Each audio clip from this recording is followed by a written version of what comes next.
Hey, this is Jake here, this time with Brandon instead of Travis, for another short episode of Lake of Rage Radio. Warning again ahead of time, we'll be talking about the game up through your first visit to the Aether Foundation, including everything you do there. So if you haven't gotten that far, you might want to wait on listening to this episode until you are.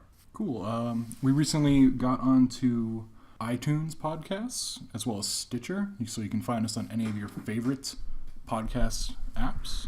You can also find us on YouTube at Lake of Rage Radio or Twitter at Lake of Rage Radio. Yeah. So I think we're just going to go ahead and launch into it. This is going to be another, like the previous episode where it was just me and Travis, be us discussing pretty freeform just how we feel about the game. It's going to probably be a little bit shorter than like the fuller podcast we'll be doing and kind of did for episode 1. So let's start off with the one thing that you couldn't talk about last time, which is still kind of relevant here, is you get to Island 2, the Akala Island, in Heya City, via Mantine Surf. And so I don't very much like it. Travis is like, it's okay. And your feeling on it is? Generally positive. The only problems I really have with it is that you can't do any sort of like soft reset to the particular surf session. So if you start off and you bump into a tentacle or hit a sharpedo or whatever, it kind of throws the whole thing off and feels like you're wasting your time. And it's kind of a general like game design concept that you should never make someone play something they don't want to, which puts it in this awkward position. But overall, like, I appreciate that you don't have to use it all the time, but I personally enjoyed going back and trying to get the high scores. Like, I'm not very good at it, but I still at about like 30,000 at this point where I can get. And it's always fun just to quick earn a couple BP instead of having to go through the Battle Coliseum or whatever it's called. Mm-hmm. The Battle Royale. Yeah, Battle Royale. I will actually say, like, even if you completely, like, flub your entire run or whatever, like, you're still going to get some, like, BP. Yeah, as long as you know what you're doing, you're probably going to at least get 4 BP, even if you keep biffing it every time you get a chance even if, like, I would actually be interested to see, I haven't tried it yet, just to, like, completely surf there, just not doing any tricks and see if you get BP just for doing that. Maybe they give you, like, a pity BP. Yeah. Like even you made it to the beach. Honestly, that could be like a really decent way to be able to grind it. Is just to press the button to talk to them, to jump on the mantine, let it go. Just keep pressing the button every once in a while and not actually have to do anything really for it. Yeah, I'll have to look into that. Yeah. Like, congratulations, here's a point. You didn't dance on the mantine. Wow, we're really going to hurt the Beach Boys about this. Hey, they know the rules. I can't believe you're one of them. So anyways, the clothing shop in town is the next thing you really stop at. I mean, yeah, you stop and you talk to Kukui or whatever, and like Olivia, and that whole thing is all the same as it was in original Sun and Moon. But the clothing shop in this town is notable because it's the shop where you can buy glasses, which, I mean, I wear glasses, so I wanted glasses for my character. Yeah, I had a problem playing this game right away where I actually just kept running out of money because right out of like Holy City, I spent all my money on like a fancy shirt, which are very expensive for that point in the game. And then I got here and spent the rest of my money on 3 pairs of glasses. But now I can wear every outfit combination of blue, black, or white, so I'm good. Yeah, Rodham keeps asking me, like, hey, what do you like to spend your extra money on? And it's like battle items or clothing. And I'm like, Rodham, you're there with me. You see me spending all this money on clothing. You know that I don't actually take care of my Pokemon. I just care about looking just swole, as the kids say. I gotta be spiffy.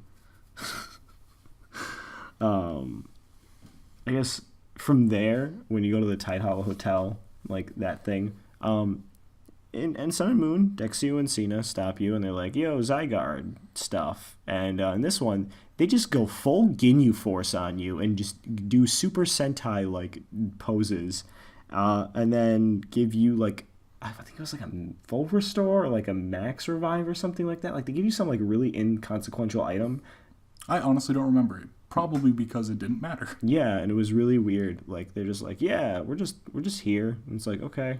Just did a little bit of a battle and then carried on. Yeah, I mean, I still liked seeing them because I like their character designs and I like them as like a group of 2 characters or whatever. But like, they actually have far less, like, they matter far less so far, at least in the game, than they did in Sun and Moon. And I don't know, it felt weird. It felt like they just kind of reused the same like event, but just tweaked the ending, which it did feel really out of place. Yeah, after the battle, basically you just have the option to explore around the general area. The hotel was pretty cool. There was another like bottle in the ocean that could be delivered to one of the lounge people. I don't know if she was supposed to be a singer or a dancer. Oh, really? Yeah, you didn't catch that one? No, I'll look at that later. Yeah, right on the ocean side. When you get off the man sign, if you explore that area, you can find a glistening spot in the sand. Huh. I feel like it was really late at night when I was playing there, so maybe that's why I missed it. Yeah, so you can do that. There's a couple of the stickers around.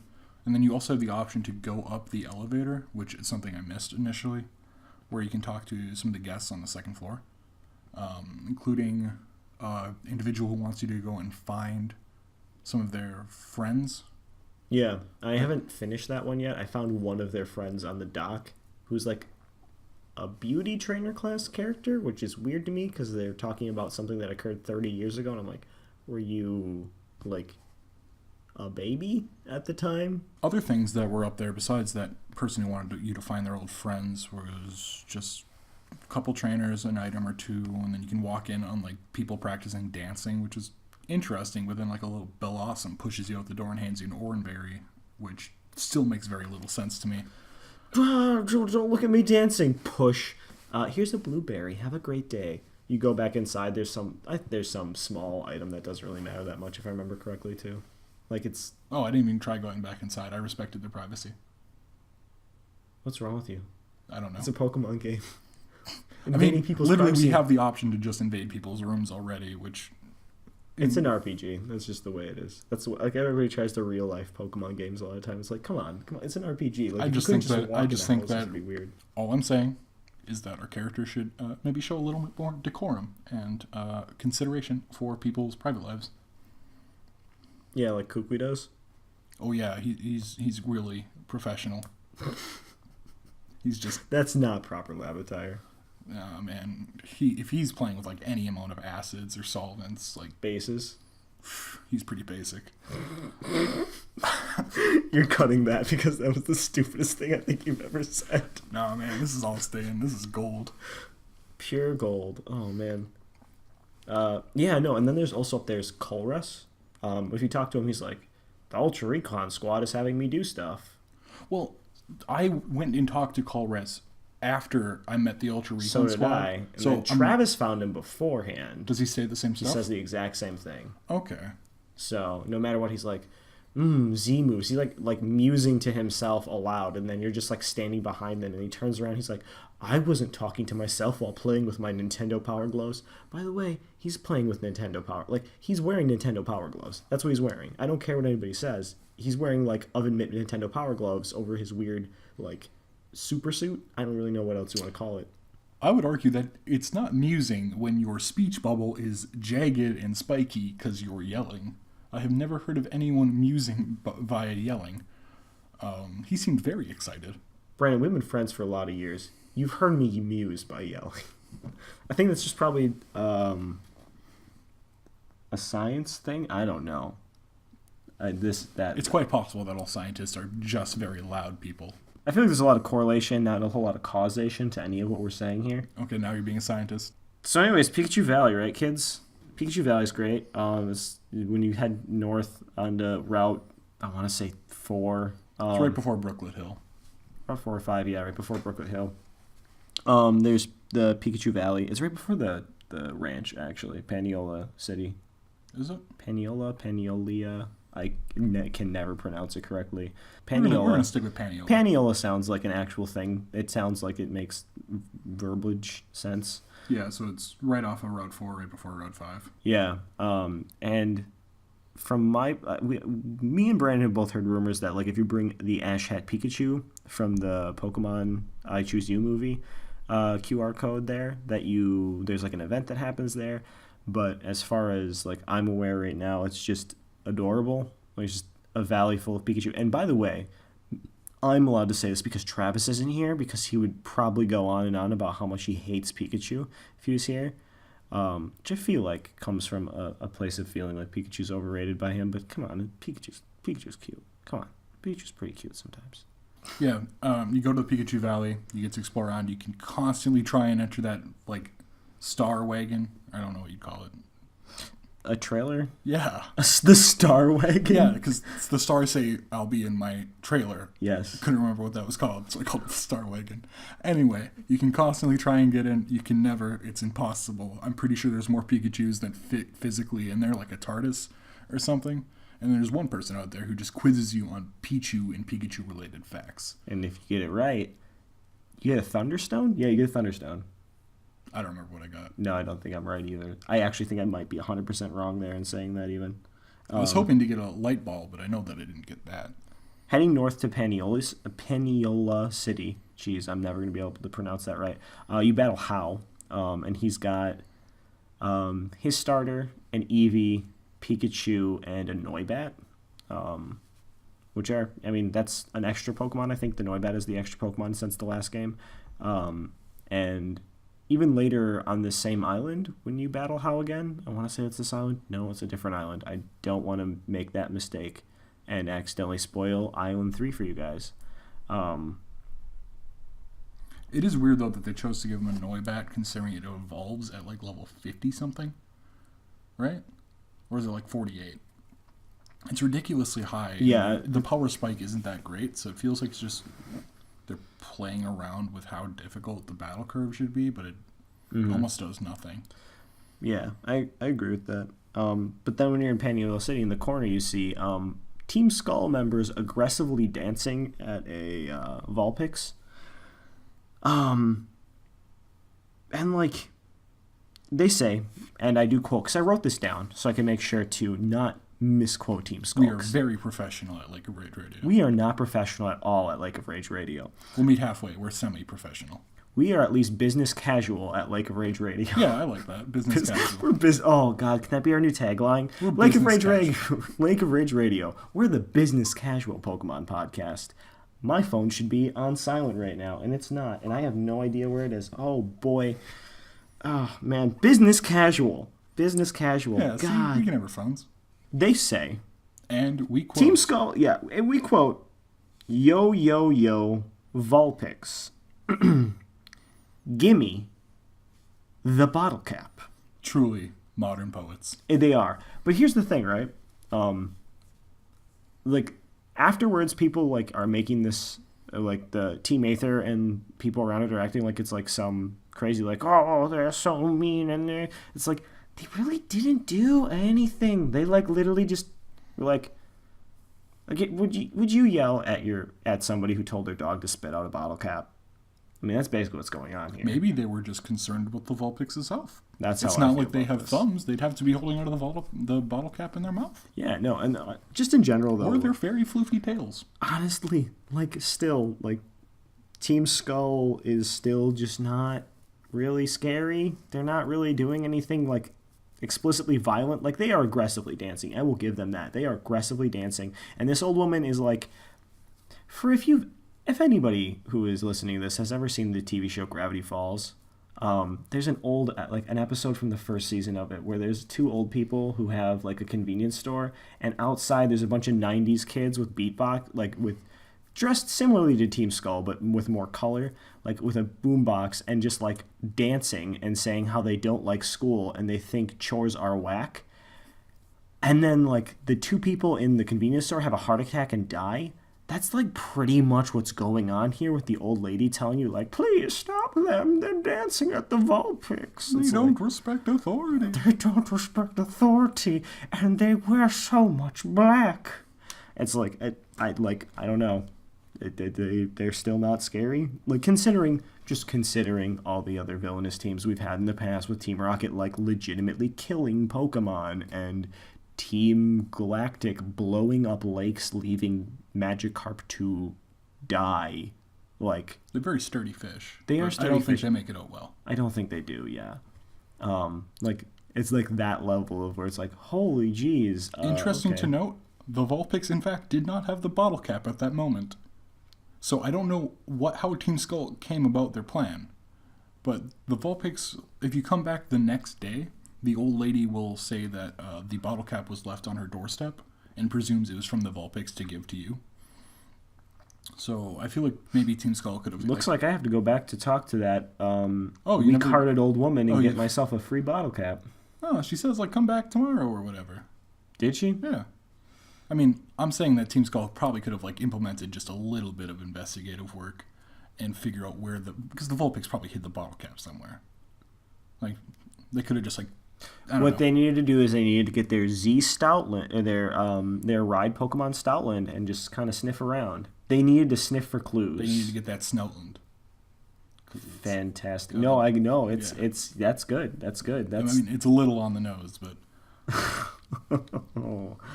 Oh boy. Speaking of Stoutland, like right after that, you go up to the ranch and you meet Mallow, and she gives you the ride Pokemon Stoutland, and then there's the little bit where you can do the sort of side mission with the Tauros that's like super aggressive. Oh, do you remember back? I mean, maybe this is still a thing because I just don't really spend a whole lot of time like on like any internet forums or anything like that. But back when I remember it was like a thing that people talked about a lot when we were like in high school, like Gen 4 era. That's how you know we're old. When like people were like, we want a T-rated Pokemon game and stuff like that. And it's like Pokemon's not ever. I don't think Pokemon in the main series game ever even got rated to E10. There's a game where you literally almost die in it, like Black and White 2.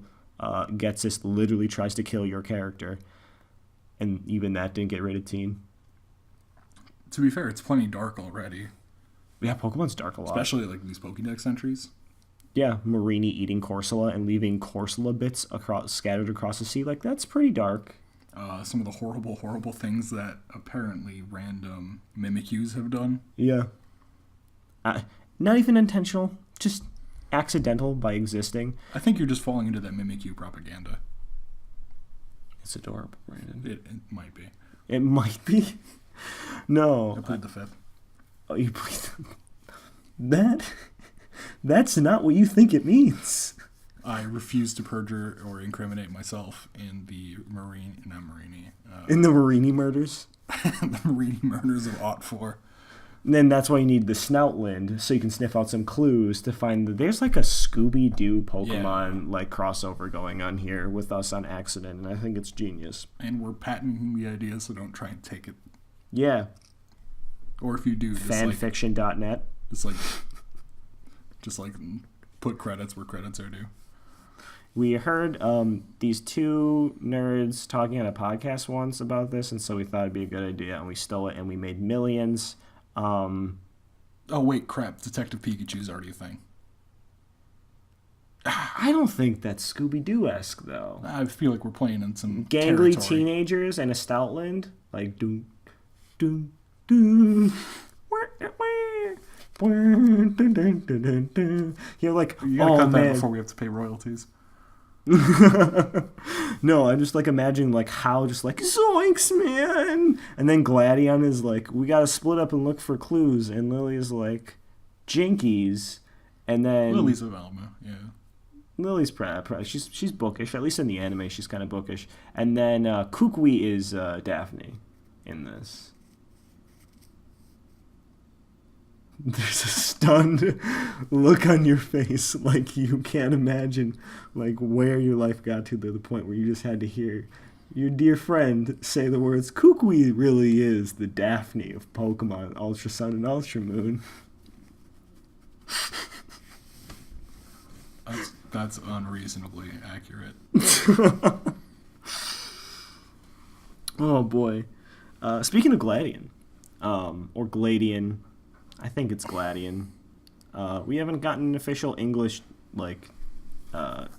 pronunciation of his name in the anime yet, so I would probably assume Glade. Yeah. Rather than Glad, because he's not a happy lad. No, he's not. But he does have like the whole sharp, pointy stuff. Yeah, Glade.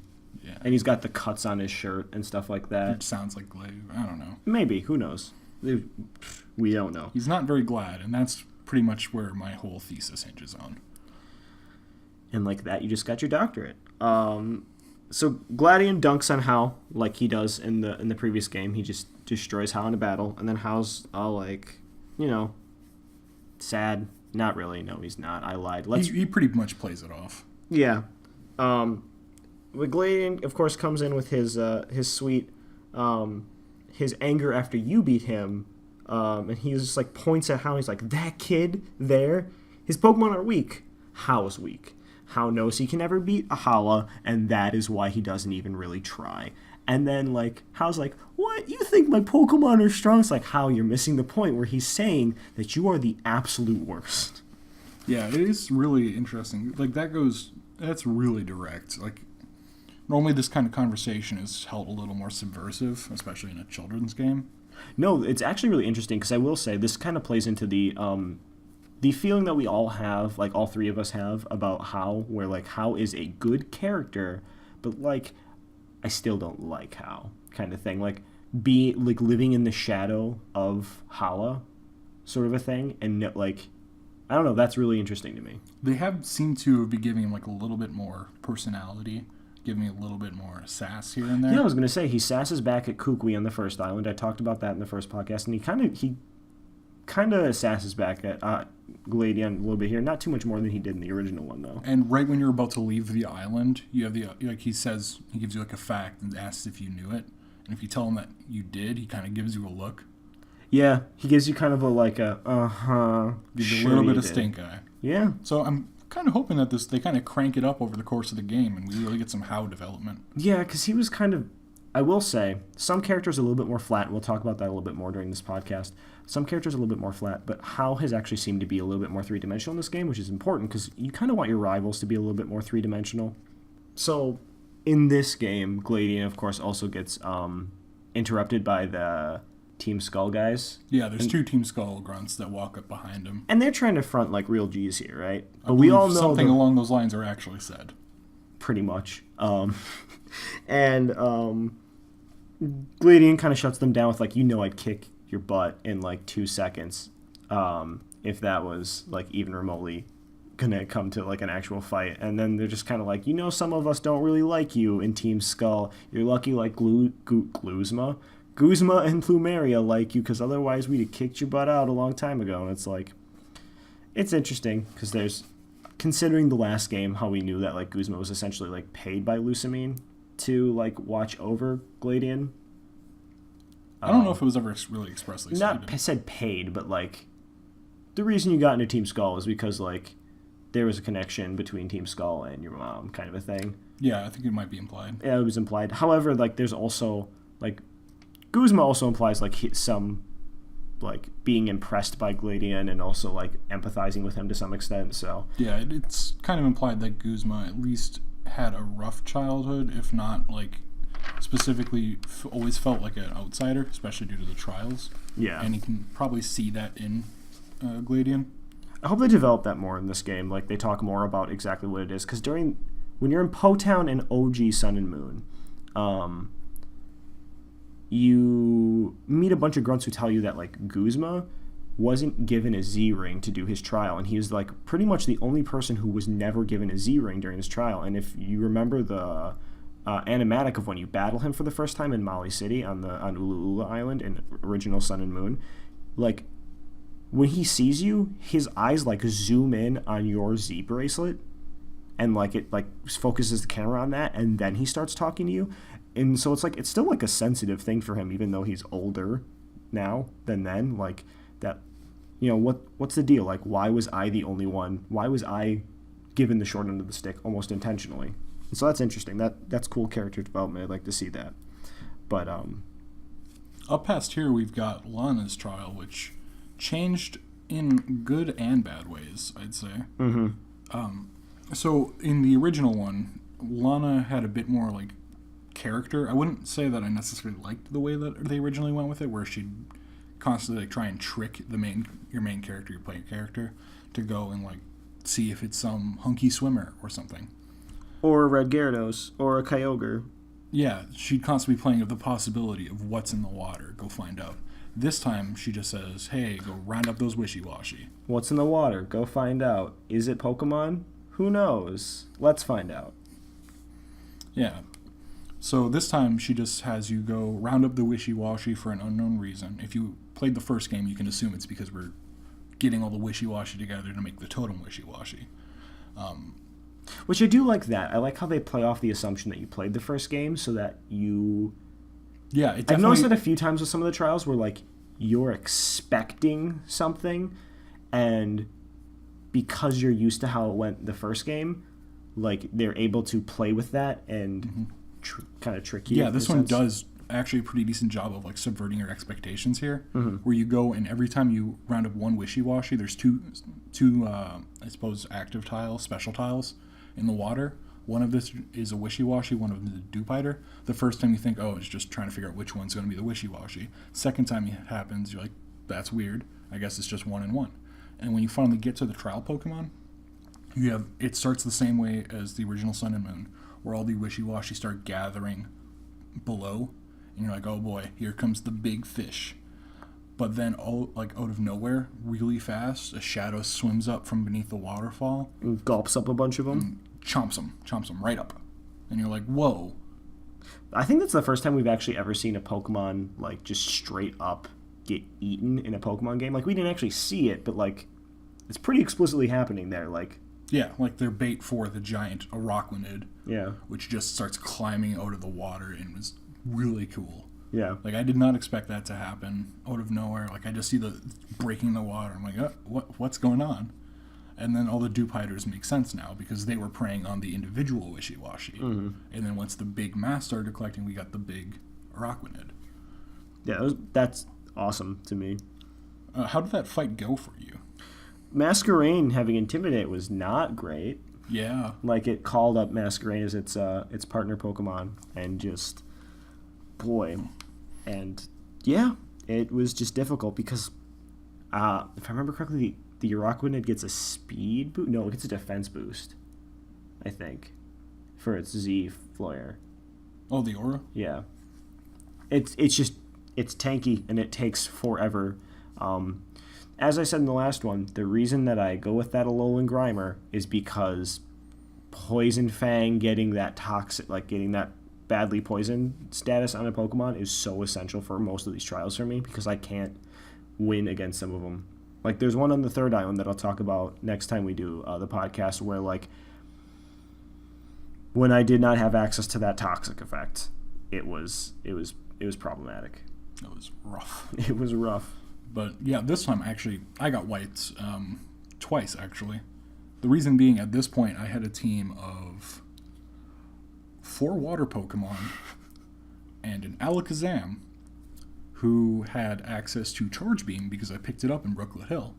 And that was pretty much my only way of dealing reliable damage. Problem is, it has the berry that when you target it, reduces the damage of a super effective electric move. Also, it's a bug type and one-shot Alakazam. So I was left with a lot of nothing. Yeah. I was a little bit more fortunate, but not much. No, I was basically relying on like a peck off of a Wingull, and it just was not working well. I wound up being able to, on my the third attempt, just sending out Alakazam because it was faster, getting off one. I spent a lot of money on revives and kind of cheesed it. That's fair. Like, I can't blame you. Some of these some of these trials are a little bit more difficult, and just not having like an appropriate Pokemon, and also you tend to monocrop types. You tend to monotype in your games. Yeah, so. I didn't want to this time. It just happened. By the end of the island, I got that down to only 3 water Pokemon. And that's impressive for you. Good. After you beat Lana's Trial, you meet up with Hapu on your way to Royal Avenue. And you are forgetting one part of the right after that what you're really supposed to do. Oh? It's you run all the way back down to the Mantine. You Mantine back, or you can take the boat if you're a boat person. Okay. Then you go to Ilma's Pool. Ilma's Pool. You have to grab that sticker, and then you have to go and find Corsola so you can find a Marini, because that is how the game really works. So you need like a 5% chance to find a Corsola, and then you have to SOS battle when you don't have access to Adrenaline Orbs yet, and eventually you catch a Marini, and then your game can continue on like normal. Yeah, that's how everybody plays the game, Brandon, not just you. It's how everyone should. Then you meet Hapu, and that goes pretty much the same way as before. She asks you, like, yo, do you know these two Team Skull dudes? And I, of course, always answer, yeah, I remember them. They're pretty cool. They're the Beach Boys. They're the Berry Boys, depending on the game. And she gets shocked, and then she has you just pound some lumps into them. You do that. You beat them numb. Skulls. You got there. I got there. It took a little bit, but I got there. And then you go to Royal Avenue. Then there's the whole four-way match, or the Battle Royale with the Mest Royale and the Royale Avenue. Yeah, I really liked how they just introduced this like Master Royal character out of nowhere. Really hope that he like continues on. It's like an important character. It's totally not obvious who he is. No. No. This joke doesn't get old. It never got old. It literally cannot get old. You know, even when I think it's about to start getting old, It it still kind of is a little funny. Just a little bit. Yeah, the overall experience with the first Battle Royale was a little weird. When I did it, the Mass Royal, whoever he may be, used Protect multiple times in a row and succeeded every time. And both How and Gladian attacked me, but my Wishy-Washy, which is another thing you were supposed to do right after Lana's trial, just one hit How's Torcat. So it was kind of underwhelming from my perspective. From my perspective, everybody just dunked on How. The way it should be. Everybody attacked How. I attacked How, Kuhui attacked How, I'm sorry, the Master Royal attacked How, and Gladian attacked How. And then my Pokemon did not have Quick Attack and did not have priority. How Gladian's Pokemon was the fastest, and somehow How's Brion did not get KO'd by that point, and Gladian got the knockout the next round and won. See, my route worked a little better because I still got to beat How. You're right. Yeah. Mine failed. That's why you didn't. I was actually tempted to soft reset so that I could be the one to beat How, but I hadn't saved a long time, and I really didn't care that much. No, I lost a lot of this game to forgetting to save. Yep. If you don't notice in the Island 1, Melee 1, I actually comment about how Rotom tells you to save, and then Yeah, I heard that. Yeah. It hurt. Brandon lost Squirtle doing I the... lost a Squirtle in about 5 hours of playtime. Yeah, it was pretty bad. I think the next trial is Kiawe's trial. Yep. I don't know honestly if I'm pronouncing Kiawe's name right. Sounds right. I found several people saying that that's the way his name is supposed to be pronounced. I could literally just pull up a clip of the anime right now. You know what I'm going to do? I'm just going to pull up a clip of the anime right now, and then Brandon will cut here a little bit. According to the anime, it's Kiawe, which does sound far more Hawaiian than Kiawe. Kiawe, I don't even know how to speak. Kiawe. His name's Kiawe now. So Kiawe's trial happened, and you get the return of the best character, Hiker Dave, and he's dancing, and in the final dance, he's getting a little bootylicious. He's sticking out his rear end, and he's really giving you that Instagram pic style like posture there. You know, he's really going for it. And there's even that Alolan Marowak being that true friend, getting that sweet Instagram pic for him. Just in the corner, it's like click, and then there's also like a giant Marowak behind them. Just kind of, that's a little weird. Yeah, that was weird. Who could have guessed that would happen? Yeah, no, nobody. Well, I mean, I actually didn't anticipate them changing the trial Pokemon again, because I was like, oh, we just changed which trial Pokemon it was. They won't do that again. I was wrong. They did. It's not a Salazzle. But it calls you a Salazzle that uses Torment and makes your day terrible, because that Marowak has Thick Club and just... I think I actually forgot that the original one was a Salazzle. Yeah. No, I thought it was always a Marowak. Oh, that's weird. Yeah. Now that I remember it, yeah. Yeah, it was a Salazzle. Oh, that fight was actually pretty tough, too, because of Thick Club. Nah, I used Thief on that. Yeah, see, I didn't know about that. But the real problem was trying to use Thief, because I would use Thief, and it would use Detect.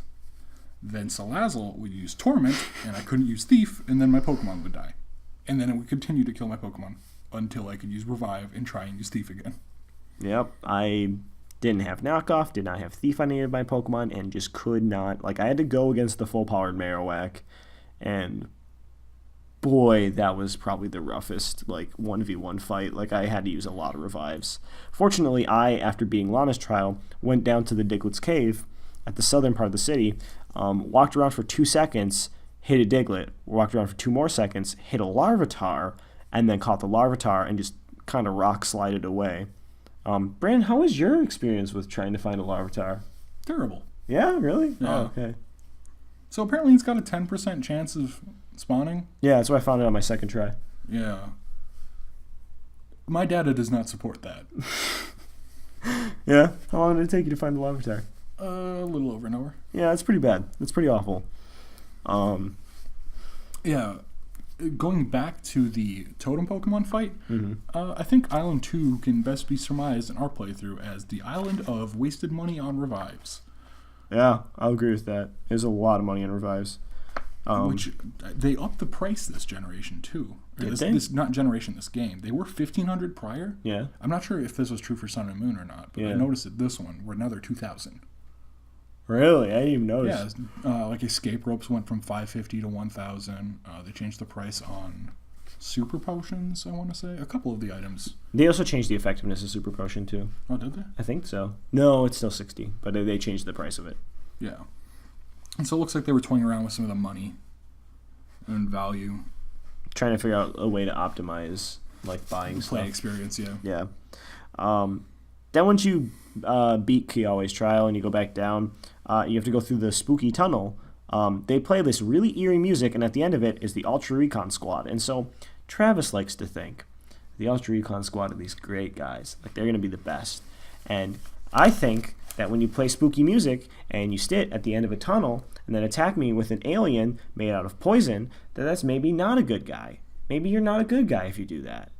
I don't know. That doesn't sound like a good guy thing to do, is to attack me with a poison alien in a creepy tunnel. And then to collude with Colress, who kind of, aided in terrorist acts in a different country. I would like to point out that It was for the sake of science. The Ultra Recon Squad I get it. are from a different dimension, and their customs regarding tunnels and poison could be different. And it is not your place to judge. But I kind of side with Travis. I think they're just dandy. Like, sure, they probably got some pretty ominous and sinister undertones. I will say they let me Especially get to see those. Because of them, I got to see Colress and his sweet Nintendo Power Gloves again. So, like, I'll give them that. Yeah, and we'll get back into like what my overall feelings of them are when we get to the Aether Paradise discussion. Yeah. But I think that so far I've been enjoying their time when they show up. I feel like they do play heavily into the like overly enunciate high vocabulary like alien discussion, like where they'll be like greetings human. So they're using like this high level of verbositude. Yeah. Anyway, their dialect seems very out of place, and I can appreciate that it provides an easy link and kind of like helps formalize the assumption that they are from a different dimension. By being so careful in the way they speak and doing like as Travis likes, the like square Alola, like where they do it in the square instead of like the round. Yeah, they're definitely playing into some tropes here, and I don't dislike it, but I wish that they were a little more creative with it.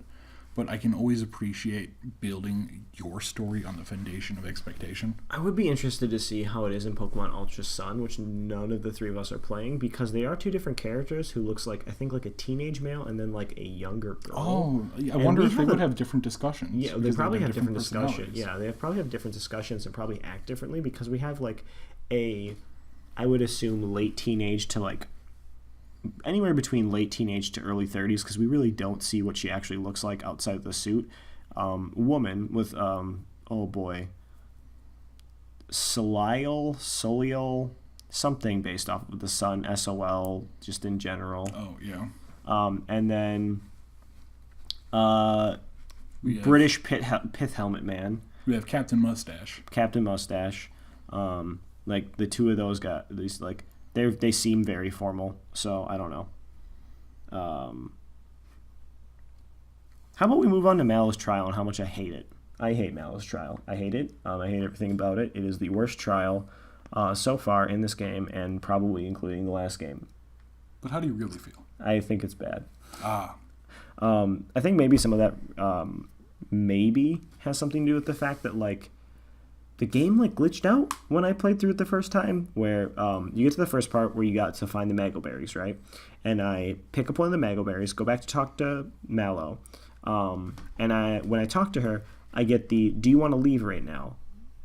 And to be clear, you weren't option. trying to leave. You were actually walking up to her and pressing A. Yeah, pressing A to talk to her. And she's like, "You want to leave now?" And I'm like, "No." And she's like, "Cool, go do my trial." And so I pick up a different Mago Berry. Same thing happens. Go pick up a different Mago Berry. Same thing happens. Then I'm like, okay, well, I've tried all three options, so I'll say yes to you.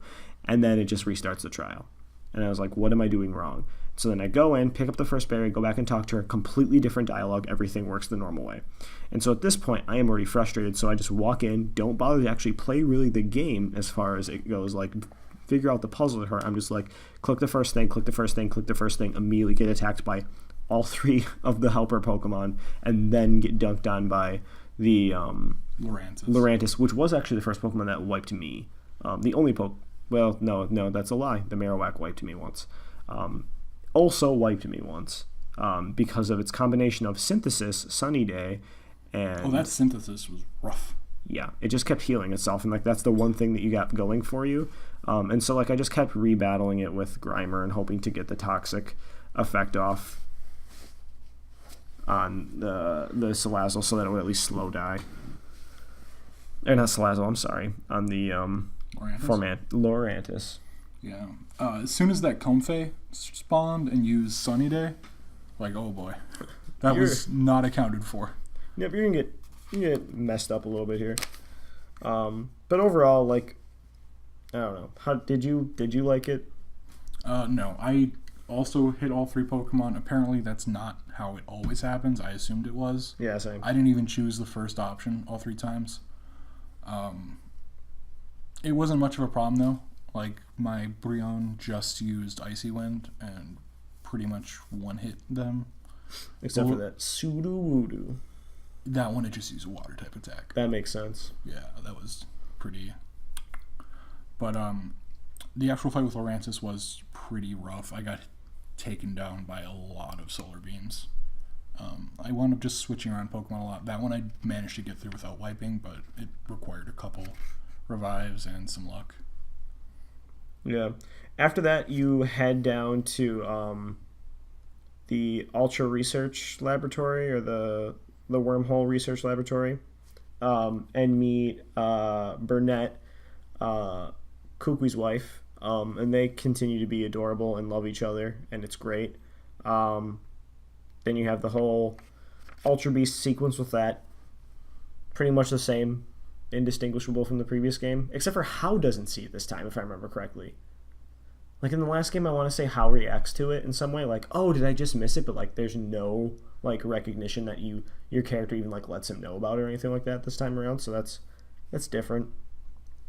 Oh yeah, the weird distortion. Yeah, that's what you're talking about. Yeah. Then you go through Diglett Cave, and Brandon has a terrible time. I just wanted a Larvitar. You get out of Diglett Cave, and then if you're like me, you immediately explore everything, because that's what I do. Whenever I play these games, I'm exploring like every inch around me. Except for apparently on Heya Heya Beach, where I missed the bottle. And you go in the police station, and you talk to the cop, and he tells you that... See, that's where our playthrough's different. I avoid the police stations, because every police officer they're always causing trouble. They're always using Growlithe, but I was actually training up my Larvitar, trying to get him up to a Pupitar stage. So, I mean, like, I want to dunk on some Growlithe with, like, I've used Dunk on way too many times in this episode. I'm sorry for those of you who think that sounds stupid. For those of you who thinks it's hilarious and great, you're welcome. You're welcome. Rock Slide. I want to be, busting up some Growlithe with some Rock Slides. So, I go in there. Cop's like, Yeah, my partner's been acting weird lately. You go talk to the partner. It's a ditto. You battle the ditto. Talk to the guy. He tells you that it is one of the 5 like ditto banditos who are going about pod peopling around. Yeah, bandito. I like that. Who are going around and like pod peopling Coney Cody City. The next ditto you find is the herbalist, quote unquote, the guy who sells the hiker who sells herbs. Cool guy. Yeah, sure. Anyways, so I caught that ditto because you're allowed to catch these dittos that are pod peopling away people. I named him Kush for wonder if that's PG. I don't know. We'll leave that. We'll leave that and see how iTunes responds to that. There's Kush, the ditto, because it's the herb salesman. It was a good ditto. Big air quotes. Yeah, I'm keeping that ditto forever. He's jolly nature. That's good for breeding later. After I found out about this, I decided that maybe it was worth my time to go into the police station, and I started doing this mini quest too. And the next one after the herb salesman Chef was the chef. Yeah. And what I'm wondering is, like, there were people ordering and eating food, so was the ditto actually cooking in the meantime? Or was he just, like, in there for just the moment that I happened to be in there? Because I can't imagine If I remember correctly, yawn. When you go back to the cop and you talk to him, he tells you, like, I knew the food tasted funny there lately, or something like that. And so I think it's implied that the ditto, yes, was actually working in the restaurant. Probably just, like, overcooking everything.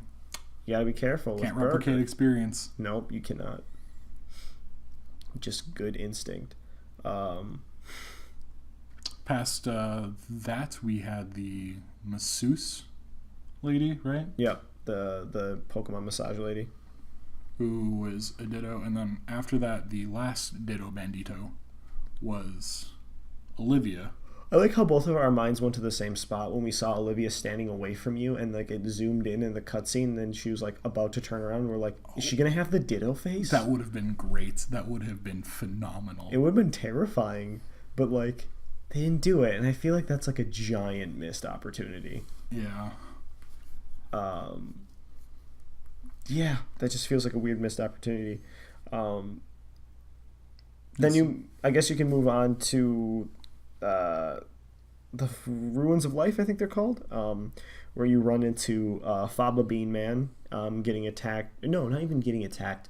Trying to stop two Team Skull guys. He's more adjacent. He's just got a case of the vapors. He's like, oh, these ruffians. Yeah, he's definitely getting a touch of the vapors.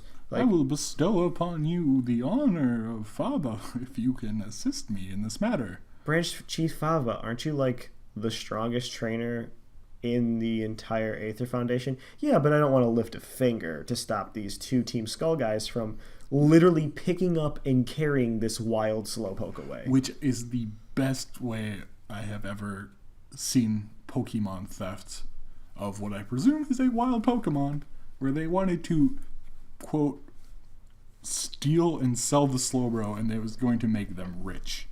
For the sake of the podcast and just for assuming that like these two guys had difficult lifting the Slowpoke, I'm going to very quickly check the weight of Slowpoke and see how heavy it is.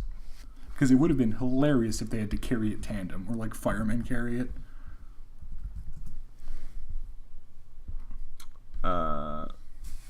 It's 3'11". That's helpful.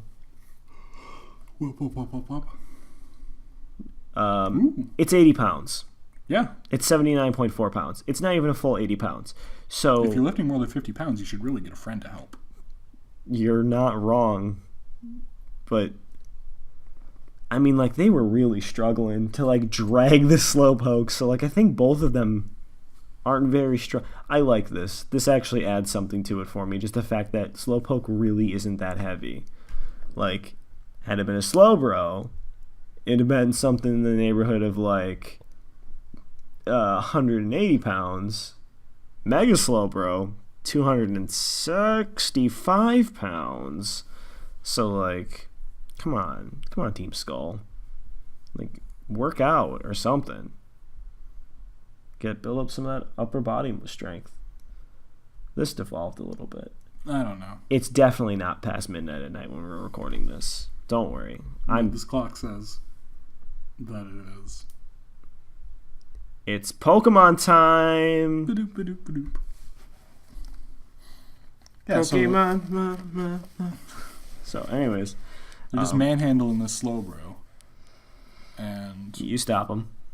Stop him and say, "Hey, don't manhandle that slow bro." You knock them on the noggins, and they run away. Father bestows upon you his honor. Is like, you can come visit the Aether Foundation after this, and that's pretty dope. And so you leave. You get about 10, 20 feet, and then you get stopped by my punk rock wife, Plumeria, who is like, "Hey, yo, you're messing with my little bros and sisses. I'm gonna have to kick your butt." And then she doesn't, because she has a Salandit, and it's got 3 defense stats, and so you just a wind pushes it over. But at least she tries, and that's the important thing. I do like, though, when you beat her, she says "fooey." Does she say "fooey"? Did I not notice that? No, she says "fooey." Oh, that's so good. Or however that's spelled. Oh, man. I love how she's just saying, yeah, the grunts are dumb, but people can be cute in their dumbness. And it's like, big cis Plumeria. That's her whole thing. It's just big cis Plumeria. I love it. It's great. Plumes is the best. Right after that, we have Olivia's actual trial fight. Not that hard, really. Honestly, compared to the totem Pokemon you fought in this was a breeze for me. Especially because I bought Bulldoze in the previous, in Coney Coney City.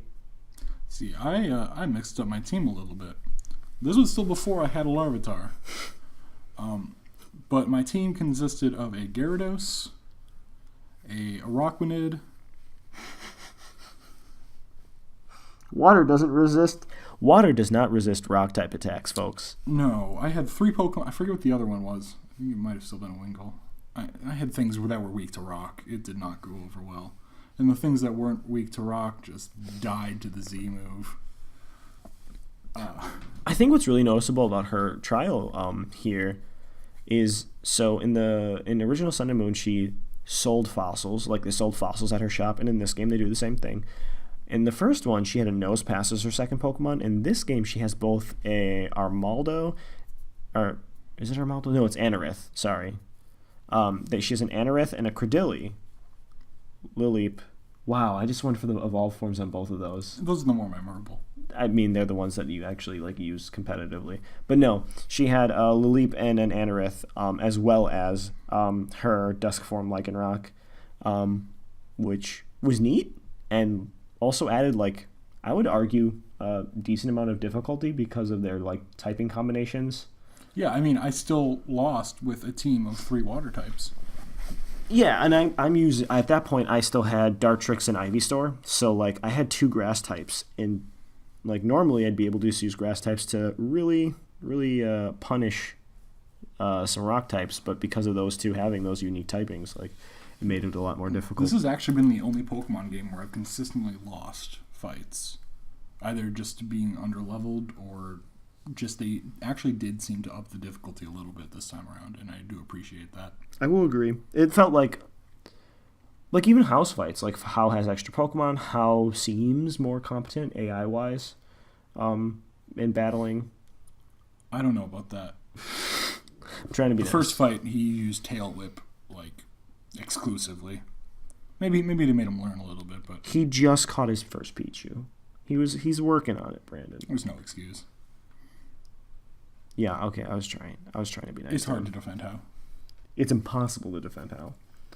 How is incorrigible. Oh, that little rascal. That rascallion. I do also like that Olivia has a big dialogue change in this, and I think this adds a little level of foreshadowing, which I mean, we all know because we've played Sun and Moon, but she's like, it's weird that Nebby keeps seeking out all these all the Tapus, because the Tapus are trickster gods who are kind of malicious and really strong. Like, only a really strong Pokemon would seek out the Tapus.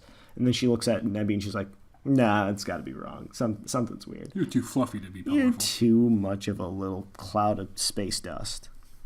And so, I don't know. It's just very... I like that. It was cool. Past this point, before heading out to the Aether Foundation, I just kind of ran around the island collecting what I didn't collect. I got a dome fossil, turned that into a Kabuto. Kind of tried rounding out my team a little more. I caught a Wimpod. Glycepod's really good. Same. Of course, Guzma has a Glycepod, and so like you fight that, and that's really strong. And it gives you trouble somewhat, and some people it gives trouble. And I was like, I'll try a Wimpod this game around too. Yeah, Glycepod hits like a truck and a half, like almost like 2 trucks. Almost like 2 trucks. Yeah, it's a really good apt description here. Yeah, he hits like 2 whole trucks. 2 trucks. By the time we were ready to leave the island, I had Kabuto, Marini, Larvitar, Gyarados, and Toxapex, and I also at this point still had a Starmie at this point that I caught off the resort where Faba is, but I wound up taking it off the team not too long later, just because, I don't know, I felt like I had an abundance of water Pokemon already. Did you? Did you feel like you had too many water Pokemon at that point? A party of like 5? I tried keeping it down to 4. 5 seemed like a little much. It was a bit much. My leaving this, like I abandoned my Rockruff and my Dartrix by this time. So I picked up I had my Ivysaur, which was still an Ivysaur at this point. My EV that I picked up on this route, which evolved into an Umbreon. Which, I mean, like, if it's possible for me to get an Umbreon in the Pokemon game, I will get an Umbreon because it's my favorite Pokemon. And then you've got the Glycepod, Muk, Alolan Grimer. Spoiler alert, Brandon spoiled it for you. On Island 3, he evolves into a Muk. Gosh dang it, Brandon, they wouldn't have ever gotten that. Nah. Sorry. And my Larvitar, which had evolved into a Pupitar at this point too. So I had a Pupitar and a Glycepod when leaving. I still haven't covered up that 5th slot, even on Island 3. Hopefully I'll find something moving forward to cover it up, but honestly I don't feel like I need it even that much. Those 5 Pokemon are awesome. Yeah, this 6th slot on my team right now is just waiting for something to come along to fill it. But yeah, you stop people from harassing Pikachu and Machamp at the Grand Hana Resort, and you get prizes for it. Oh yeah, because they're celebrities. Yep, and then I thought it was pretty cool. There's the Pikachu wedding that happens too when you first get there. I didn't catch that. Really? I think I walked around it. Oh, you talk to little kids to start it. Yeah, there's a little kid who you talk to start it. I thought it was just automated, but no, it's not. I just talk to everybody. And it's like, hey, do you want to witness this Pikachu wedding? And then it's a legit Pikachu wedding, and you watch 2 Pikachu get married. Was it beautiful? I cried. Every time. Then you get on the boat with Faba and Hao, and Lily clearly avoids the Aether Foundation. So actually, before this, I want to talk. When you're talking to Faba to initiate the event of leaving the island, he'll say like, "Are you ready?" And if you say no, he like starts insulting all children and gives you this like evil glare. And he's like, "Oh, I meant to say children sure do love like adventure, and come back when you're ready." And it's just this really obvious, like, this guy's bad news. Gosh, did anybody ever know that Faba hates kids? Well, kids hate Faba beans. I've never had a Faba bean in my entire life. I mean, that might actually be part of the naming convention. I don't know. I mean, you showed me a picture of a Faba bean. It's the exact same shape as glasses. He's kind of a string bean. He's a bean boy. He's a bean boy. So I feel like that's how this works. I feel like he's just a bean boy. Mm-hmm. Bean boy Faba. Faba the bean boy. Bean boy Faba. Oh, God, you're going to leave this into the podcast, aren't you? Yes, I am. So Aether Foundation, not much has actually changed moving forward into the Aether Foundation. Really at all, except for when you finally fight Nihilego, when it UB01. I don't actually even remember its old UB code name. Spooky Jellyfish. UB01 Spooky Jellyfish, aka Nihilego. It's cheating to look it up, Brandon. I've only looked up 30 things during this podcast. But yeah. Well, now we're going to have to pause and like... Well, you're the one addressing it. I know. Symbiont. Oh, yeah. Symbiont. All right. So UB01 Symbiont, a.k.a. Nihilego. Jellyfish of Doom. When you fight and beat that and you send it back from whence it came, Lucamine gets real excited. She's like, yeah, something must have went wrong in our trials to like open up an ultra wormhole. And it's kind of like, something went wrong? Do you mean you succeeded? Because like there's an ultra wormhole here and there's an ultra beast coming out of it and it's attacking me. Your jellyfish attacked me on your property. I feel like I could sue, right? I could sue, right? I think it's international waters. It's actually probably true. Do Corsola count as a landmass? No. What about Pacific Log Town? Does that mean you can just murder somebody in Pacific Log Town and get away with it? I'm not a lawyer, but yes. Okay. I like it. Genius. All right, well, Pacific Log Town, Aether Foundation, places to get away with murder in the Pokemon universe. Yeah. But then, the Ultra Recon Squad. Two favorite guys show up. Travis's two favorite guys show up. I am still completely neutral on them. Like, I don't dislike them. I think that they add something to the game. I'm pretty sure it'll definitely... I mean, we know they add a lot to the game later on. So right now, I'm kind of neutral to them. I'm assuming I'll like them later on. So after you return Space Lily from whence it came, they walk over to kind of explain what Ultra Beasts are and what Ultra Wormholes are. And they imply that they are partnering with or... seeking the aid of the Aether Foundation. Yeah. Which we know from the first game that the Aether Foundation used Team Skull to help facilitate like their growth in the Alola region, their resources and all that stuff. Yeah. But this time it almost feels like the Ultra Recon Squad are kind of using the Aether Foundation in the same way. Yeah.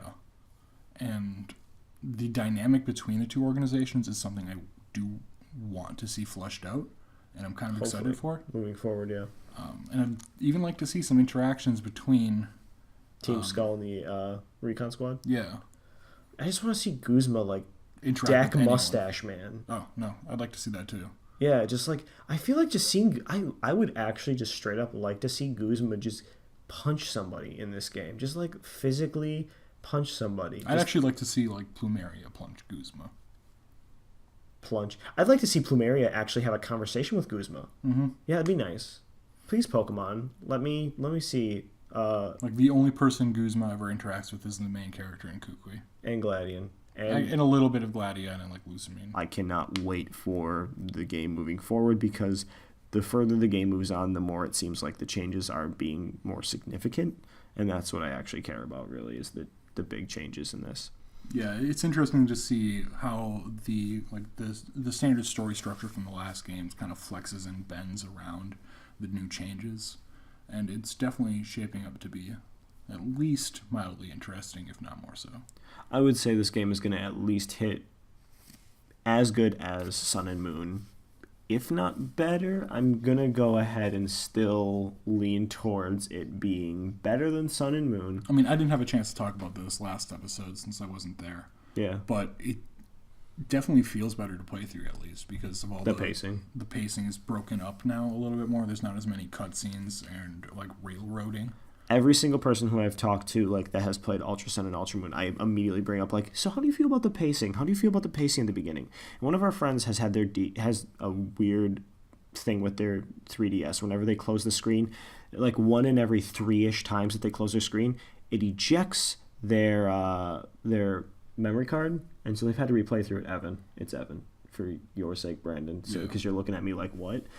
They ejects their SD card, and their SD card or their game card? Their SD card, which for whatever reason, like it's like your SD has been ejected, restart your system, you don't keep your save file. And he said, like, at this point, if the game was not as well paced as it was, he probably would have put it back down if it was paced the same way as Sun and Moon. But because it's paced so well, like, he keeps going and he still wants to keep playing the game. And that's, like, super impressive compared to how the other game started.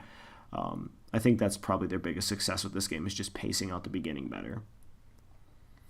Yeah, and so after you wind up dealing with Nihiligo and talking to Lucamine and the Ultra Recon squad, you kind of get shoot off the island or the base. Really hurriedly, which, I mean, we know why the last time, because they had some important evil science to do. Mm-hmm. And Wick gives you some nice parting gifts. She gives Hao a plate of malasadas, which he shares with you. He does not share. He shares one with you. No, he offers to, and then like it shows him just chow down on it. He's like, whoops, I ate it all.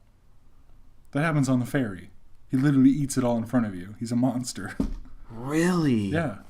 But oh boy, I've been playing this game a lot really late at night while I'm after work. So I've missed some of these like things, which makes me a little sad, but yeah, it's awesome. So then she offers you the equivalent prize of probably, I don't know, maybe 5 $350 Poké big malasadas and one of the best teams in the game, TM29 Psychic. Yeah. Giving you Psychic, for me, I can't even use it on any of my Pokemon. I could use it on Umbreon, but I'm not going to because my Umbreon has a negative special attack nature. So, how has an Alolan Raichu at this point? She could literally be giving Hao a really good TM, though I think Psychic is an evolution move for Alolan Raichu, as I think about it, so it really wouldn't matter that much. Either way, I still feel like we walked away better. Oh, we definitely did. Psychic is super good. Mm-hmm. So, I mean, that gets us to the end of that. You arrive on the shore of Mali City on Ulula Island, and from there we'll pick up in the next podcast. Any final thoughts from you on this one, Lurgo? I don't really think so. No, I think we've definitely filled up a podcast worth of information here. We definitely went way longer than me and Travis did, so I think that about wraps us up for tonight's episode. You can find us again at Lake of Rage Radio at Gmail or on Twitter. If you have any questions or things you'd like to hear us talk about, you can send that to our email. Or tweet at us. That is also an option. We're also, as we said at the beginning of the podcast, now on iTunes and Stitcher. You can just search us up using Lake of Rage Radio. I think you can probably use the keyword Pokemon to find us too, as like the tags that we're under. And of course, you can listen to this on YouTube and SoundCloud, starting with the last episode entitled Gimme the Beach Boys. We're going to start doing just kind of ridiculous cover images for the YouTube videos, just to make it a little bit more interesting. I'm really proud of the last one. I just want everybody to know that was 100% me, and I want everybody to know that's part of my zeitgeist. That I put that into the zeitgeist out there, and that will be my cultural legacy. That is my cultural legacy. Like this podcast, no. This podcast has no legacy for me whatsoever. It's all about the art. Yeah, it's literally 100% that image of the Beach Boys with their face covered up by Team Skullgrunt faces. Like that's it. All right, good night, everybody. Catch you on the flip side.